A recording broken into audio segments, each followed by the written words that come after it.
Trešās nodaļas sākumā Arjuna uzdod jautājumu. Viņš nesaprot atšķirību starp karmu un karmas jogu.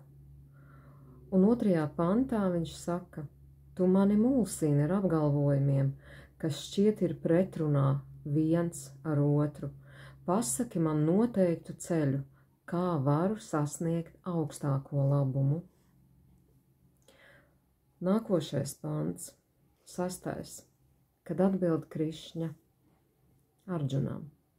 Tas, kurš ierobežo darbības orgānus, vienlaikus domājot par jutekļu objektiem, ir maldināts un liekulīgs. 9. pants. Līdzās tādai darbībai, kas veikta kā ziedošana, šī pasaule ir cieši saistīta ar rīcību.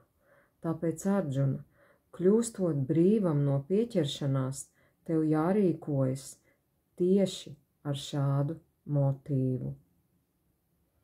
13. pants. Taisnīgie, kuri ēd ziedojumu paliekas, tiek atbrīvoti no visiem grēkiem, bet grēcīgie, kuri gatavo vienīgi savas baudu apmierināšanai, ēd tikai grēkus. 17. pants.